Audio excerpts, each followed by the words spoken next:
So today I'd like to talk about if you really need a leader bike. Because I've had a lot of people are like, oh, I really want to get a leader bike. I really want to get a leader bike. And I was in the same exact boat. Like, I wanted a leader bike. Like, I just thought that was like the #1 goal in life kind of thing. I mean, not literally, but oh wait, that's not the right exit. It all depends on your situation and where you live. That's my honest opinion. Like, if you want one, yeah, go get one. Like, obviously, if you have enough experience and things like that. But if you just want to get one just because, you know, your ego's in the way, then it's not for you. Now if you want to get it because this is your dream, yeah, why not, you know?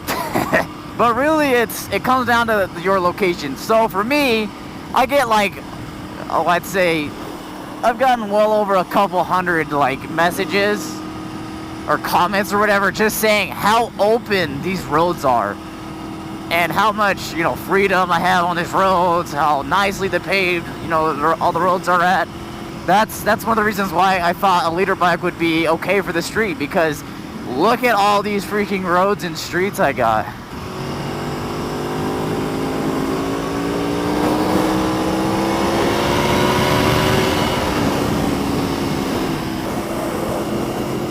Oh, that's a Toyota.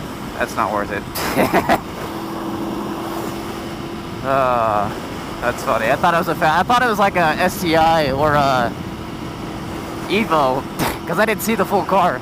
That's what justified it for me. I mean, plus the other thing about leader bikes is that, for one, they're made with a lot better quality than, you know, like your average, you know, 600. You know, 600, they have to cut costs in order to make money to sell it to dealerships, you know. So with leader bikes, there's more quality, which it's true. And if you don't believe me, then I don't know what to tell you. I don't really feel like arguing either. But the quality that's in a leader bike, and also not the exclusivity, but like the uniqueness that leader bikes give. Like, there's no 600 class that has an Aprilia sport bike. There's nothing like that. And that's just kind of something that's really unique about leader bikes, is that, you know, they have the Ducatis, they've got the Aprilia, they've got, you know, the R1M, you know, and finally they're coming out with the R6 with all that tech in it, which is pretty cool. But before that, it was like the Daytona and the ZX6R were the two top competitors. So it's like, I don't know. That's like my main justification on it.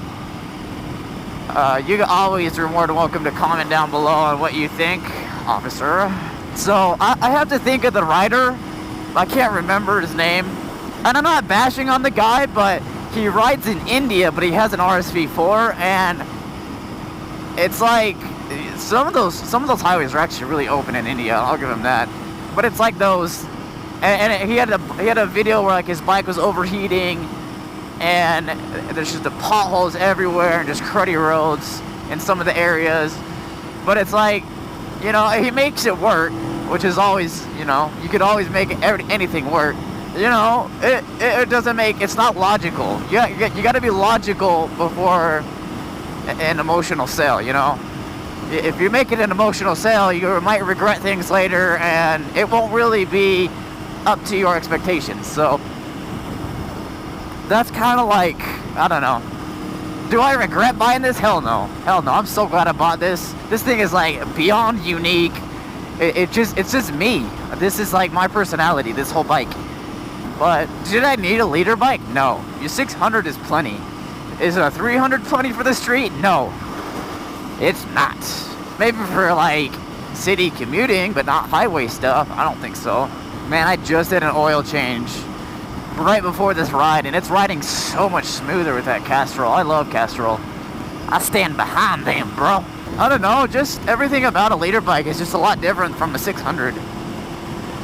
Sure, certain principles like apply and, you know, mesh over, but it's like, this is just unique, and that's what I really like about the leader class.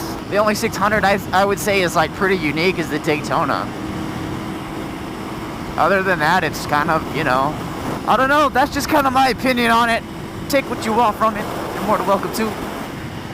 Go ahead and enjoy this scenery. We got Salt Lake City right over there. I don't know what that is over there. And then we got the west. They got Kennecott Mines way out there. It's pretty cool. And then there's some mountains over here. So if you're trying to justify buying a leader bike, first look at your location, and the cost difference between a leader bike and a 600, the only difference is oil is just a little bit more, and tires you have to change out a little more. As far as parts, they're pretty much similar. It's not like a crazy different amount. So maybe insurance is probably the biggest, you know, thing that you should look at before upgrading to 1,000. Which that's what's nice about this RSV4 is that a lot of people just turn this into a track bike and then they don't get insurance on it. So there's not a lot of information they have on this bike. So insurance rates are pretty cheap for a leader bike. That's also why I kept my 600, is because for one, you know, it's really reliable as a Kawasaki. I'm sure any bike could be reliable as long as you take care of it. The ZX, if I did anything to it, I could fix it up really easy, because I can find like wrecked bikes. I gotta watch it with my ticket. Gotta be driving like a grandpa. So if you live in like a city area, or you just have bad roads, then that's what I'm gonna recommend, is that you just gotta stay at a 600.